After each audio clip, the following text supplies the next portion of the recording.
Hello বন্ধুরা, আজকে Rajshri emporium 2 bag 12 টাকার ঘুড়ি চলে এসছে। এই যে আমার রাজভাই ঘুড়ি ওপেনিং করছে, তার অনেক শখ যে ঘুড়ি ওপেনিং করবে। তো আপনারা দেখতে থাকুন, যা আদি বেরোবে সব 12 টাকা।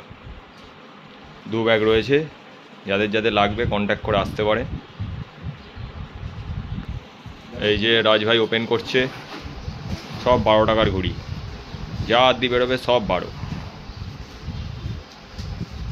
वाह राजू भाई, एक पतंग को लेके दिखा दो कैसा है।